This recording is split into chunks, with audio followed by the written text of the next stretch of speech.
swung back around yet again. Last leg day was hamstrings only.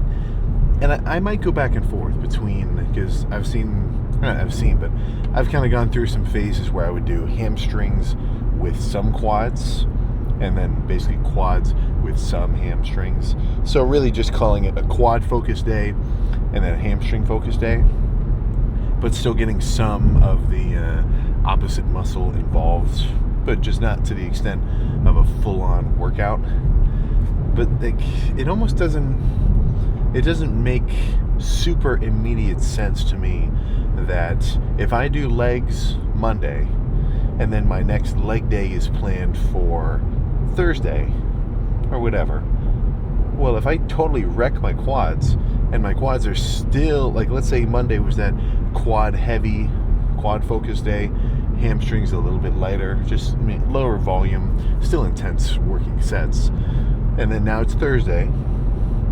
All right, let's one more leg day. What do? Ooh, my quads are a little tender. Oh, I'll just do a little bit of quads and then make today more of a hamstring focus day. Whereas if my quads are tender, why would I hit them at all? I'd rather give them the time to rest. So that's where I treat legs as a slightly different muscle group than everything else. Really quads when I get into more off season, just not even off season, but at least maintenance level calories, bulking level calories, where I've got enough energy and strength to completely obliterate my quads, as long as I bring it. And then quads actually take a little while to freaking kind of come back. They are the biggest individual muscle group on your freaking build, so that would make sense. Plus, by really smacking them around like I'm planning on doing today, it's going to take a minute to get them back into fighting shape. But I think what I'm kind of getting at is I'd rather just split the two in the middle. You're not going to have dessert and dinner and then just slap them both on the same plate. That analogy doesn't necessarily apply, but that's kind of the idea that I'm getting at. So I'm still going to warm up my hamstrings on the seated curl, the laying curl, some calf raises, some things like that, just to make sure my hamstrings are warm before I start quads, really before I start pressing. Because if you ever try to do a heavy leg press or a heavy set of squats or really anything, but your hamstrings, your adductors, your calves, they aren't warm, they're not ready yet, you might pull something. Adductor especially, if we go back a few years, it's probably been about 2 years-ish, but every time I would squat, I don't remember what caused it. Maybe it was just one individual set. Like, I didn't ever feel like a snap or like a really instantaneous pull, but my adductor on the right side would just be super tender after I would do any heavy pressing. So, it'd be good for one, nasty set of squats, and then I'm like limping out of the rack because my adductor was bothering me. So part of that is just working and strengthening my adductors, but it's also the complementary side is warm them up so you don't hurt them in the freaking first place. So I'll kind of mosey on around, get basically everything from my hips down warm, and then quads will start. So this is going to be a quad workout that I would actually recommend. Over these last 6 months, a lot of the quad days have just been, pretty, what's the word? Ooh. I don't remember. Well, you remember the episode of SpongeBob where they go into that one, basically biker bar, and then the guy tells them that they'd have more fun at blank, and it's like a kid's place? Well, my last few months of quad days have been on that side of things. Just leg extensions, squeezing, burning, some body weight sissy squats, enough to get my quads pumped up and maintain their size. But strength, heft, there haven't been super heavy squats for who knows how long. So I'm working my way back up when it comes to that heft side of things. But yeah, so as I'm doing these workouts, I almost have to say, all right, I'm going easier on my quads now for the purpose of this prep. In an actual gaining phase, I'd say this is going to be a quad day that, if copied, at least wouldn't be a bad move. So we're going to start with leg extensions. Maybe, one or two, probably two single leg squeezing sets of leg extensions as the start of the workout. I mean, they're working sets. I'm taking them to failure. But the more important thing, I think, is just getting my knees, my quads, everything warmed up and exposed to some weight, so that when I move on to the first pressing movement, whether that's a Smith squat or barbell squat, or maybe do a hack, maybe pendulum squat, I don't know, I gotta pick of the litter. But whatever it ends up being, I can get onto it with fresh quads and, do a plate, feel it. All right, 2 plates, feel it, 3 plates. And then actually get started. Before I ever do a set of incline dumbbell press, which that's also on its come up, but I don't just jump straight onto the incline bench and start with a really light weight and do the 30s for 10, and then the 50s for 10, the 70s for 10, because the movement itself isn't really a super good squeeze. It's more so something to load, right? Like if I want to warm my chest up, I'm not going to do bench on the incline Smith machine, because there's no squeeze, there's no just burn at the top. So I like warming up in the cables, just burning out, or not burning out, but just doing some back and forth squeezing reps, because that kind of gets my chest pre-activated. So same thing with quads. I want to start with leg extensions. Even if I didn't want leg extensions to be my first set, if I said, okay, Smith squats, that's going to be set number 1, I'm still going to jump on a leg extension just to warm up, so that I can get everything, really as simply as you could put it, warm. Tendons and upper quad, everything. As long as you're squeezing hard, you're really firing your quad from top to bottom. Plus, an underappreciated angle when it comes to squats is any press, I feel, is just much more enjoyable when you already have a bit of a quad pump. And not only that, also a hamstring pump. So a full-on hefty, I don't know, let me decide when I get in there, because if my hamstrings are fresh, there'd be no reason to skip them. This might just be a full leg day, and then it'll be a little longer. I don't want to sell myself short and just do quads only. But either way, pressing with your hamstrings warm, activated, same thing with your quads, and even more so with both of them pumped up. If you've never done it before, I'd recommend it, especially squats. And before I kind of came to that conclusion, let's go back in time, I don't know how many years, maybe 3 years or so, when I first really started squatting heavy. In my head, I'm thinking, I don't want to do anything before this heavy set. I want to do as little as possible, get myself warmed up, of course, and then just get straight into it, plate, 2 plate, 3 plate, so I'm fresh. If I get a hamstring pump, well, now my hamstrings are going to be weaker. Oh, if I do 2 sets of leg extensions before my squats, well, then my quads are going to be weaker. I wouldn't say so. I really would not say so. Just the action of getting them warm. I mean, I've done sets of leg press. It's been a while, but at the Miami Rec Center gym, they had this one leg press that I liked, where it was like swivel. So instead of just being like a sled, the weight was sort of down by your hips on these 2 big bars, and then the pad itself would move up and down towards you. But I remember jumping on that for set number 1, and then the second set, I got more reps because I didn't warm up my quads enough. So after just going through 1 set, getting my quads firing, I was able to go even harder on the second one. So that's partially why I like warming up a little bit more extensively for heavy movements first, because I don't have to deal with that kind of getting used to the weight effect, right? Like, what if I came in to do a set of squats fresh? Well, fresh in the sense that I haven't done a lot of working sets yet, and then the next set I could do more reps than the first one. Like, did I just sell myself short on that first one? If I could have warmed up a little bit better, I could have gotten an extra 2 or 3. I'm not, I don't always think about it like this, but there's an argument to be made where some guys will basically describe, the way that they think about their training is that the most important reps of the set are the last 5. So if these last 5 are really as hard as you can freaking go, then those are the sets, or those are the reps in the set that actually give it its value and stimulus. So if I could do a weight for 15 reps, like at my max effort, but I cut it at 10, how much less productive is that set compared to the one with those extra 5 where I actually hit failure right at the end? Or, I'm just about to, and then I have to rack it. So either way, once I warm up, I'll kind of have a little bit of a better idea if I want to hit a full-on hamstring lift or just make today quad isolated.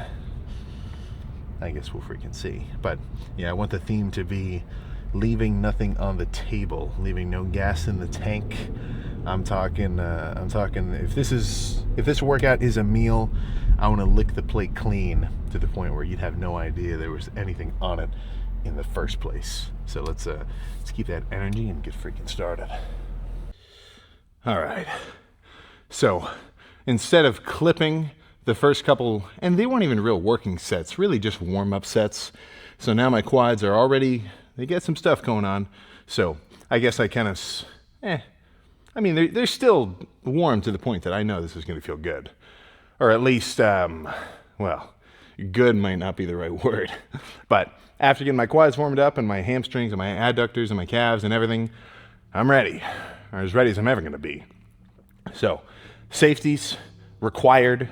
Honestly, even if you're squatting with a spot, I would never do it without safeties. I don't even like when people spot me because they might knock you over. Just me and the safeties. If I fail, I can rack it. But yeah, 4 plates is as much as I'm going to be able to do today. That's for sure. 5 is out of the question, and maybe not exactly for my quads, but also my lower back too.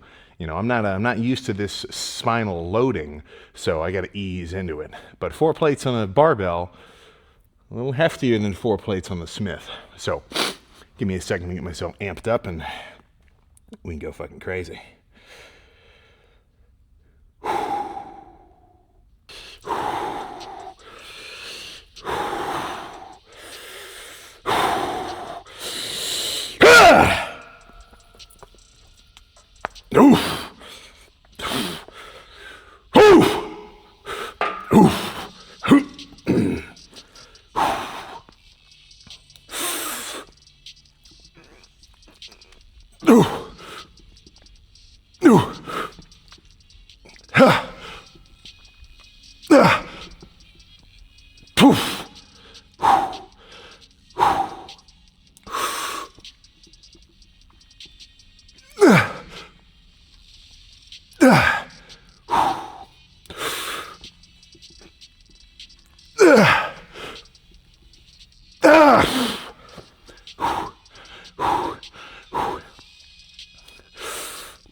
Okay.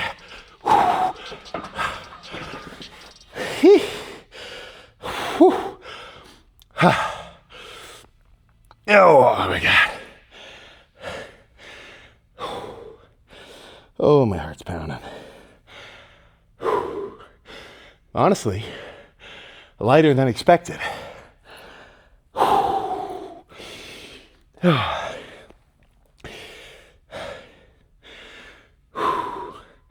The rep I did with 3 plates for the feeler felt just as heavy as this, but I wasn't getting myself amped up for that 3 plate set. But let's move on. Still pressing, but just more controlled. And I don't think my lower back can take another set of squats. Not like because of my spine. I'm just talking about my erectors. Like, as pumped up as my quads are now, my erectors are just as much so.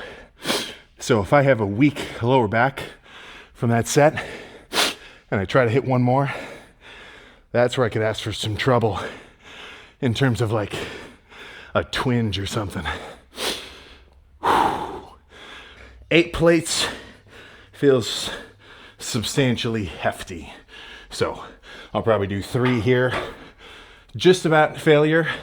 I'll basically want to get to the point where I have to push my legs to finish the rep, and then I can rack it. Maybe I'll try to go to total failure for the last one, but it really sucks having to reset this machine. That's why I need somebody else in here helping me freaking hit some of these. Assisted reps are definitely an underappreciated intensifier. I mean, everybody knows about it, but I feel like it's not talked about enough. Okay.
Whew. Okay, let's keep going. Whew. After I sit for a second.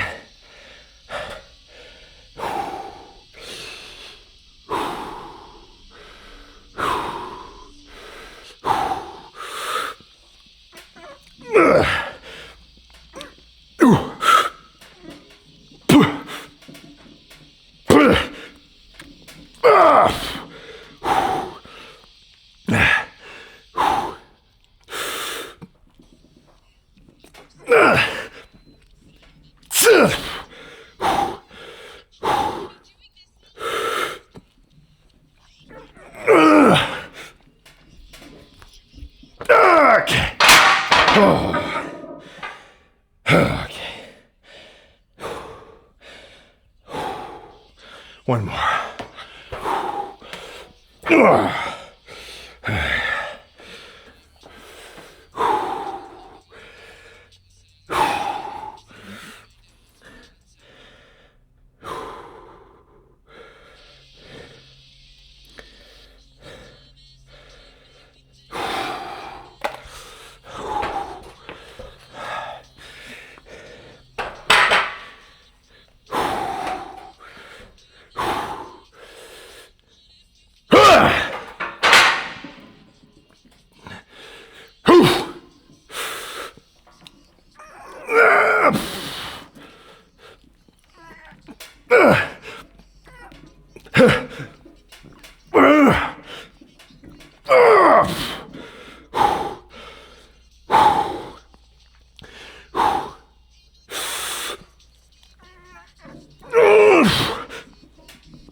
All right, I'm not done.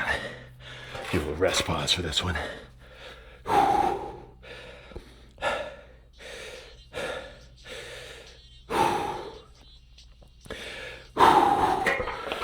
Come on.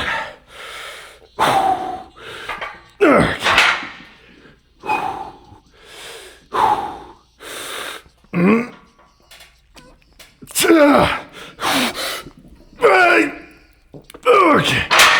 Okay. All right. Let's change it up. Oh, shit.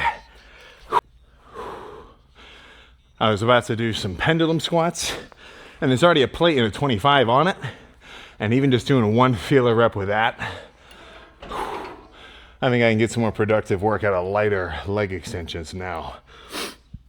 So usually I'd probably think, for me, 4 plates or 4 sets of pressing is a little low, but I can tell my quads, just like my whole pressing system, it's just kind of cooked. So I want to build that volume up. So next quad day, I want to make sure I get probably 6.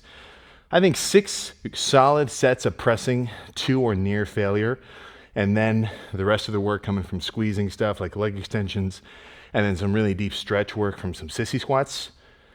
I think that'll be the ticket. So today it'll just be 4. The pump certainly won't suffer, however. Let me pick a better song.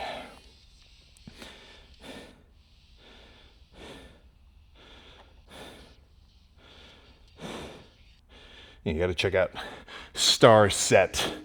They've got some good stuff. All right, come on.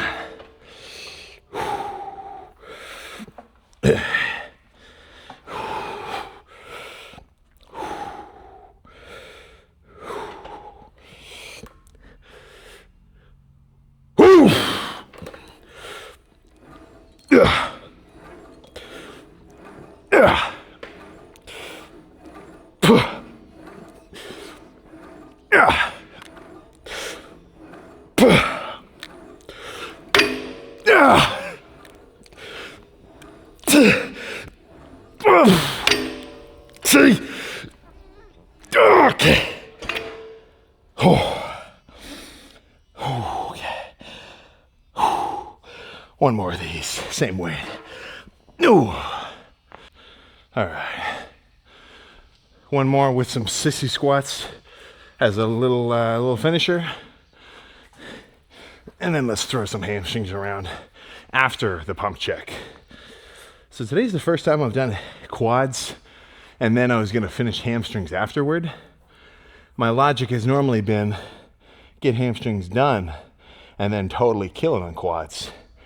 But I think I might have better quad sessions doing quads first, warming up my hamstrings, and then once I'm completely cooked quads wise, finishing on hamstrings. And all those sets of pressing do engage your hamstrings. It's part of your sort of posterior pressing chain.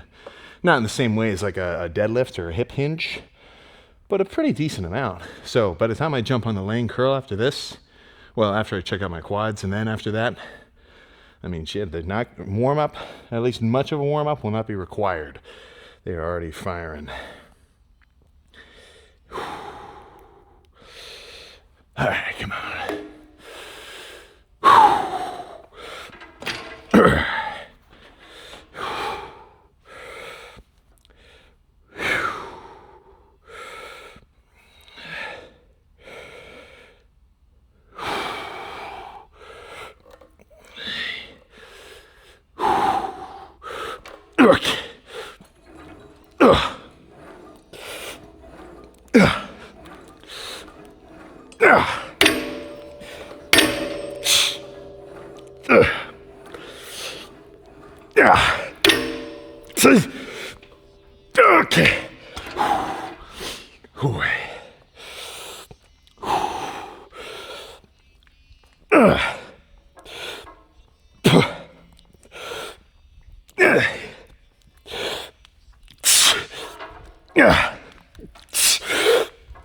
Okay.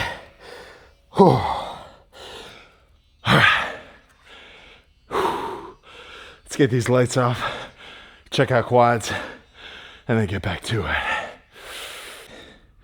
My heart is still pumping. Let's see how they're looking. So, 6 total sets, 1 solid set of squats, 3 very solid sets of hip press, and then 2 very solid sets of leg extensions with a little bit of a sissy squat finisher. This lighting kind of sucks. 1 second. Minor technical details here. Take a few. There we go. Yeah, now that's what I'm talking about. So even just standing, not even flexing. So this is just standing completely freaking relaxed. I mean, I've still got a ton of veins coming out on the inside. A few on the outside. Not as crazy as when I was peak lean, but I mean, any amount of quad veins is still pretty freaking cool. So, Yeah, striations, much less apparent. I can kind of see them, barely, like these cross lines, but not so much. Partially because I've got a little bit more body fat on me than 2 months ago, but also I'm freaking crazy pumped. So it almost makes your muscles act like a shaped balloon, right? Like imagine a balloon where when you inflate it, the proper amount, it looks like a triangle or something. Well, if you fill it up with more and more air, it's just going to overinflate back to spherical. So the same thing kind of happens with your muscles. So for me, honestly, I think my back looks cooler unpumped because it's more detailed. When it's fully pumped, it's all there, but it's just kind of big and has a little more swollen look. But chest, way cooler pumped. So it's on a muscle by muscle basis. But let's get the lights back on, jump on the lane curl. Let's just go for 70 pounds out of the 150 available. And this is a heavy 70.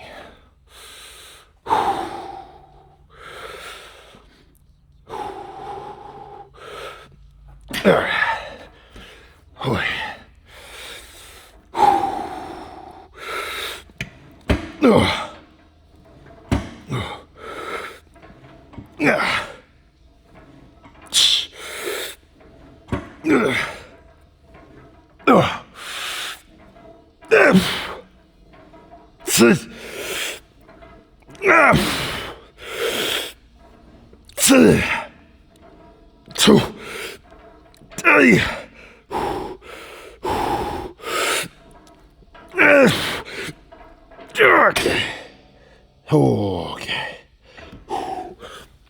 All right, actually, I think I can do 80. 2. 4. 8.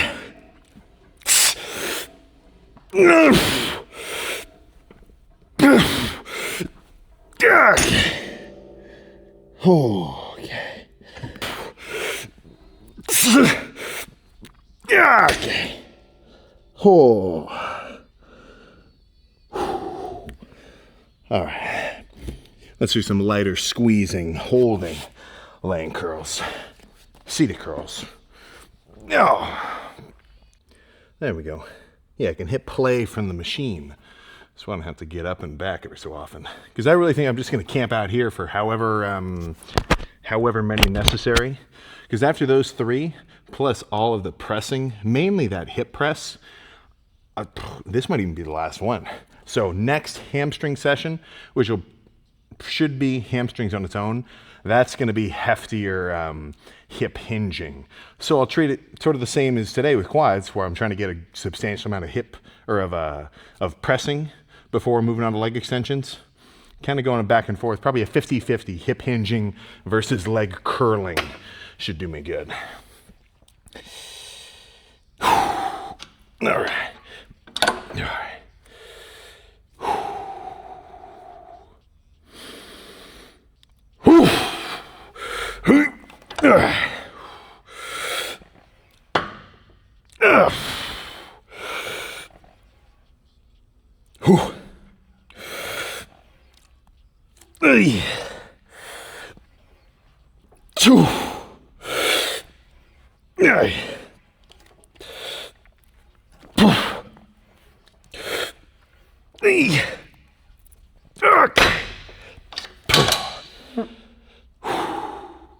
Okay, yeah, that's all. Hams are freaking cooked. Let's freaking roll. Get some food in my system. I gotta adjust these machines. This is kind of tight. Even just standing is freaking hurting in a good way. There we go. All right, let me turn the air down. Don't need it totally blasting like that. Microphone on, legs thrashed. Feeling good. Feeling very good, if I'm being totally honest. And I think I like that. I like doing quads first and then hamstrings afterward. I have not done that, if not ever, for quite a long time.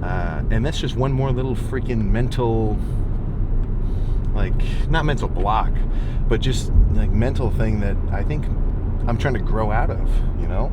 Like, if you have some kind of preconception about the way that your workouts should go, you're already boxing yourself in and keeping yourself from adjusting and, you know, making changes and trying new stuff.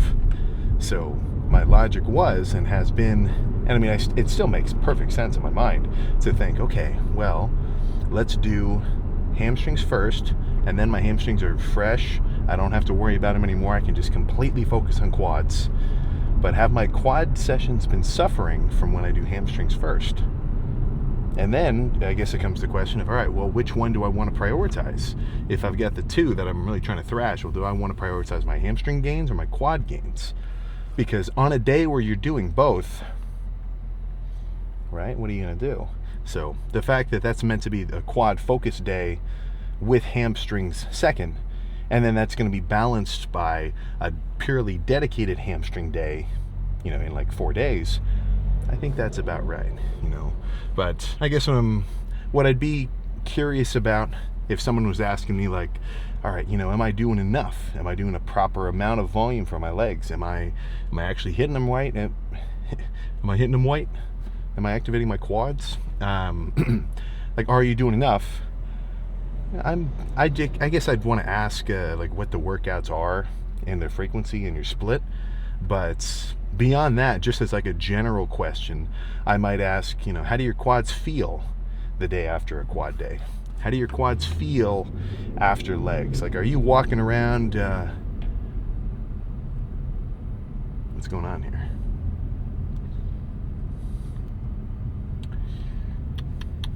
Okay. They're doing construction. This guy he should have had a red light, but he kind of snuck in. Good for him. But getting back to what I'm saying, how do you feel after a leg day? Not for the rest of the day, because you don't really get that soreness sensation just the same day. It's more so when you wake up the next morning. And soreness is not necessarily a one-to-one indicator that you did a great workout. You know, maybe you just didn't really sleep well, and even if you do a trash workout, your recovery is going to suck, so you're going to feel sore.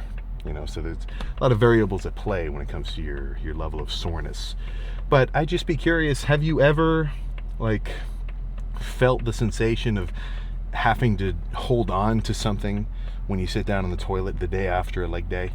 You know, because it's a good feeling. It's not necessarily good in the moment, but it is good in more just like at least this knowledge that, holy crap, I killed it, you know. And I really do think soreness actually is a decent indicator.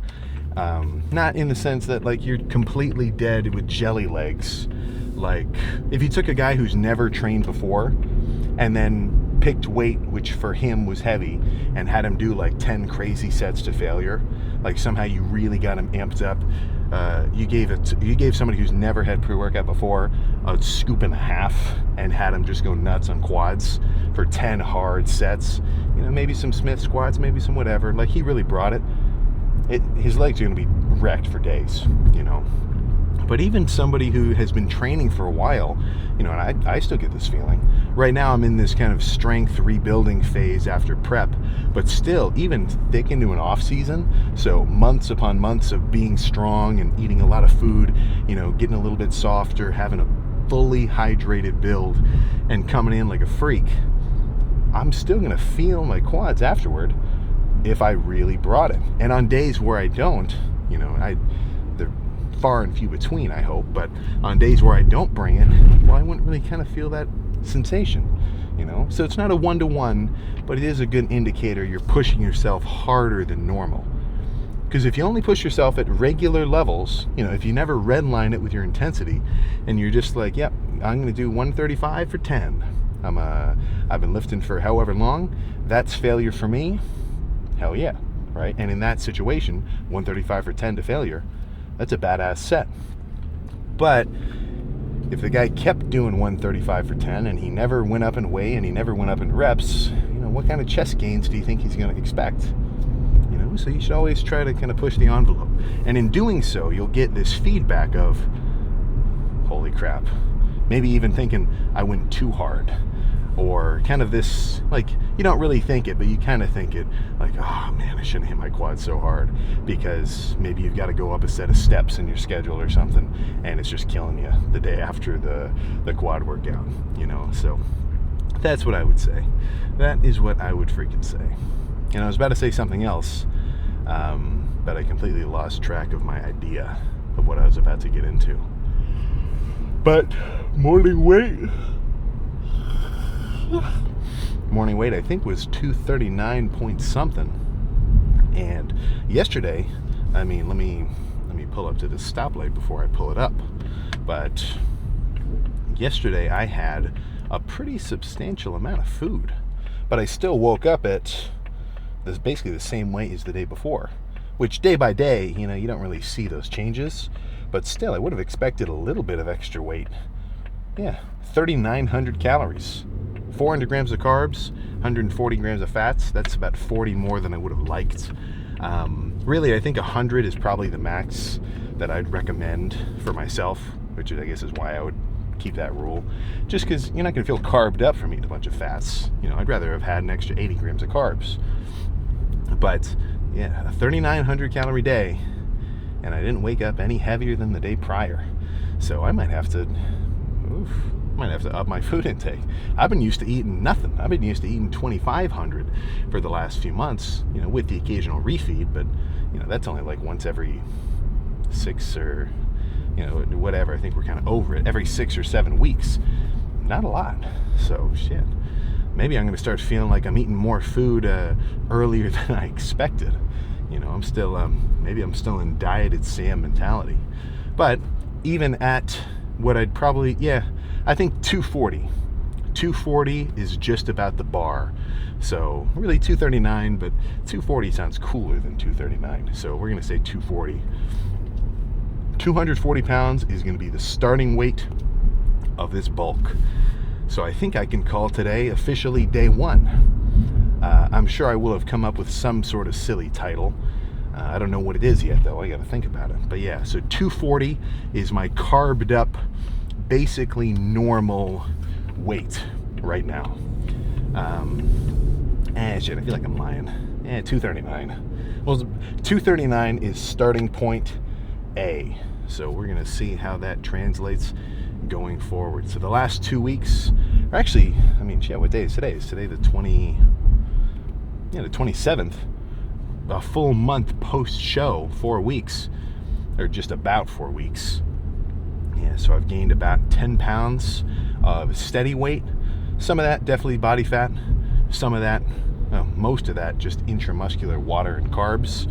So that's my baseline. That is my carved up, not bulking, but my carved up at least maintenance weight. You know, so I have not gained 10 pounds of muscle. Don't fool yourself. When you're bulked up versus when you start dieting down, you've got probably just about a 5% body weight buffer of carbs and water.